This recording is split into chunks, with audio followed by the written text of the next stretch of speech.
আজ আমি মিষ্টি কুমড়ো আর গোবিন্দভোগ চাল দিয়ে একটা দারুণ সুন্দর রেসিপি তোমাদের সাথে শেয়ার করছি। যারা মিষ্টি কুমড়ো খায় না তারাও কিন্তু এই পদটা পেলে একেবারে আঙুল চেটে খাবে, এটা আমি গ্যারেন্টি দিতে পারি। নমস্কার বন্ধুরা, আমি পুপু আর পুপুর রান্নাঘরে এই নতুন পর্বে সবাইকে স্বাগত। যদি আমার রেসিপি ভালো লাগে তাহলে প্লিজ একটা লাইক করতে ভুলো না, আর কমেন্ট করে জানিও কেমন লাগলো। বাড়িতে তোমরা অবশ্যই এটা বানিয়ে খেও। আর যারা নতুন বন্ধু তাদের অনুরোধ করব এরকমই সুন্দর সুন্দর আর নিত্য নতুন রেসিপি পেতে আমার চ্যানেলটা সাবস্ক্রাইব করে আমার পাশে থাকার জন্য, আর বেল আইকনটা অবশ্যই প্রেস করে দিও, তাহলে আমি যে কোনো ভিডিও আপলোড করার সাথে সাথে নোটিফিকেশন সবার আগে তোমাদের কাছে পৌঁছে যাবে। চলো তাহলে শুরু করা যাক আমার আজকের রেসিপি। এখানে 500 মিষ্টি কুমড়ো আছে আর দুটো মাঝারি মাপের আলু আমি নিয়েছি। তো আলু আর মিষ্টি কুমড়ো দুটোরই খোসা ছাড়িয়ে আমি ডুমো ডুমো করে কেটে নেব। কাটা আমি দেখাচ্ছি না, আমি কেটে নিয়ে আবার ফিরে আসছি। আমি আলু আর মিষ্টি কুমড়ো এইভাবে ডুমো ডুমো করে কেটে নিয়েছি, একটু বড় বড় করে কেটেছি।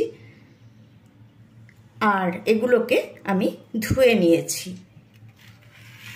আর নিয়েছি এখানে 3 টেবিল চামচ গোবিন্দভোগ চাল। এটাকে আমি 2-3 বার খুব ভালো করে ধুয়ে নেব।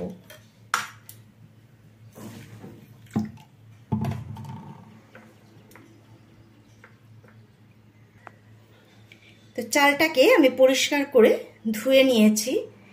এবারে একটা মশলা আমি তৈরি করে নেব। তার জন্য এখানে আমি একটা কাঁচা লঙ্কা আর 1 ইঞ্চি আদা পেস্ট করে সামান্য একটু জল করে পেস্ট করেছি।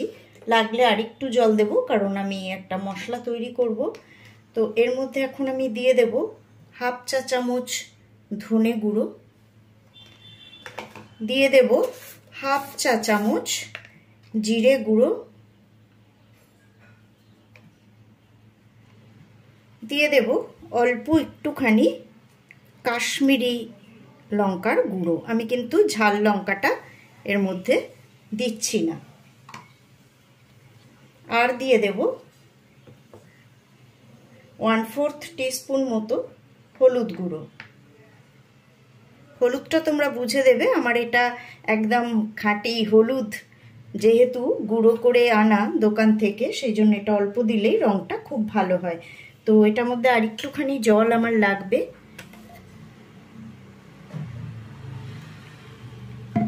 আমি নুন বাদে মোটামুটি সব মশলা কিন্তু এর মধ্যে দিয়ে দিলাম। আর এটা আমি একটা পেস্ট তৈরি করে রেখে দিচ্ছি। আমি গ্যাস অন করে কড়াই বসিয়ে এতে দিয়ে দিচ্ছি একটু সর্ষের তেল।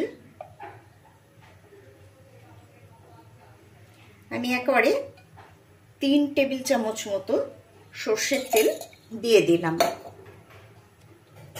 তেলটা গরম হয়ে গেছে, এখন আমি এর মধ্যে দিয়ে দিচ্ছি অল্প একটুখানি নুন, আর দিয়ে দিচ্ছি অল্প একটুখানি হলুদ গুঁড়ো, কারণ আলু আর মিষ্টি কুমড়ো দুটোই আমি ভাজবো। তো দুটোতেই যাতে একটু রঙও ধরে আর তাড়াতাড়ি ভাজা হয়ে যায়, তার জন্যই আমি নুন আর হলুদ দিলাম। তো প্রথমে আমি আলুগুলো ভেজে নেব।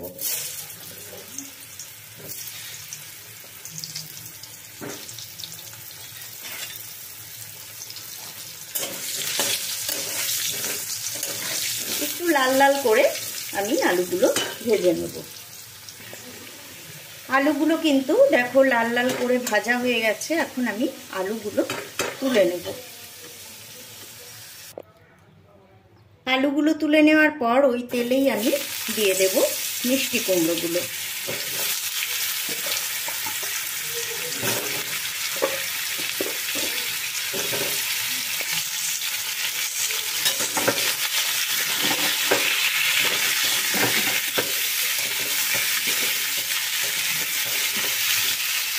আমি ফ্লেমটা হাই রেখেই কিন্তু এগুলোকে ভেজে নিচ্ছি। তো দেখতেই পাচ্ছ মিষ্টি কুমড়োটাও লাল লাল করে ভাজা হয়ে গেছে, একটা সুন্দর মিষ্টি গন্ধ বেরিয়েছে।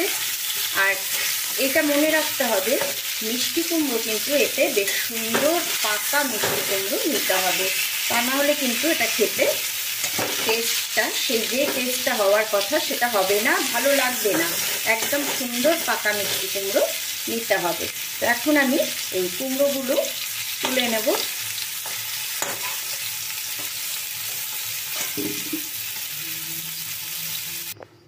তো দেখো মিষ্টি কুমড়োগুলোও তুলে নিয়েছি, আর যে তেলটা আছে এই তেলেই আমি রান্না করব। তোমরা যদি মনে করো তেল আর একটু দেবে তো দিতে পারো, কিন্তু আমি একটু কম তেলেই রান্নাটা করব। এর মধ্যে এখন আমি একটা শুকনো লঙ্কা, ছোট্ট একটা শুকনো লঙ্কা একটু ফাটিয়ে দিয়ে দিলাম। দিয়ে দিচ্ছি 1 ইঞ্চি দারচিনি আর 2টো এলাচ, এলাচ দুটো একটু ফাটিয়ে দিয়েছি। আর দিয়ে দিচ্ছি 1/2 চা চামচ গোটা জিরে। এই রান্নাটা কিন্তু ঝাল হবে না বেশি, একটু মিষ্টি মিষ্টি গোছেরই হবে, নুনটা মিষ্টি মতো হবে। তো মশলাটা দিতে দিতেই ভাজা হয়ে গেছে। এখন আমি এর মধ্যে ধুয়ে রাখা চালটা দিয়ে দিলাম।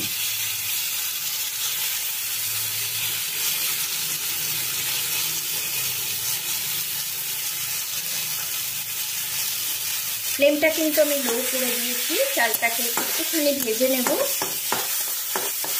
বেশিক্ষণ লাগবে না, অল্প একটু ভাজলেই চালটা একটু সাদা সাদা হয়ে যাবে, কালারটা একটু চেঞ্জ হয়ে যাবে, তাহলেই বুঝতে পারবে চালটা ভাজা হয়ে গেছে।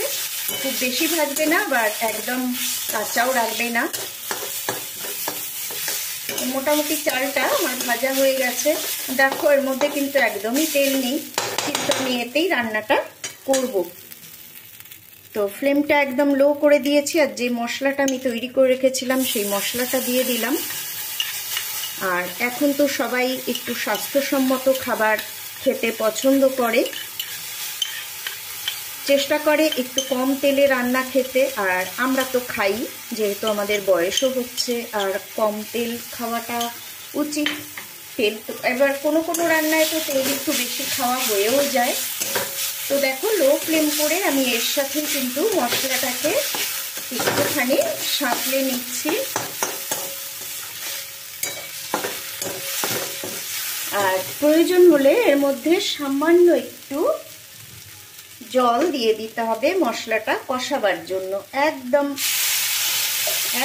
1 চা চামচ মতো, যাতে এটা পুড়ে না ধরে। আর আমি এইবার এর মধ্যে দিয়ে দেব স্বাদ মতো নুন।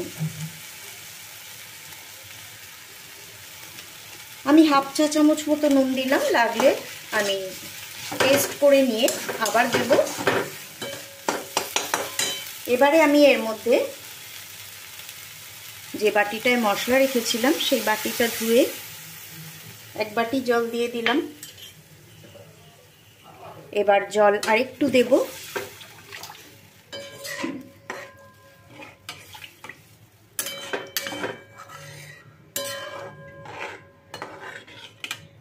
আর সেই সঙ্গেই এর মধ্যে ভেজে রাখা আলু মিষ্টি কুমড়োটাও আমি অ্যাড করে দেব।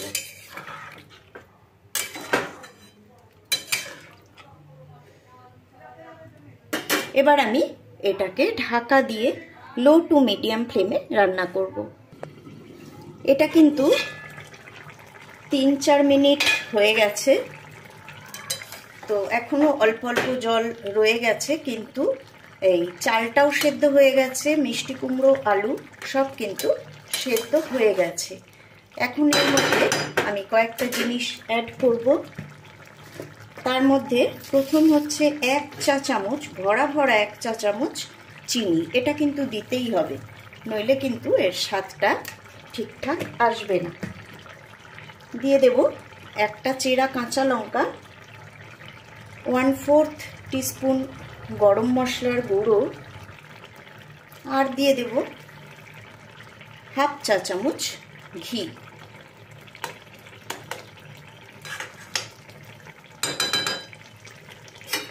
এবারে এটাকে ভালো করে নাড়াচাড়া করে সবকিছু মিশিয়ে দেব।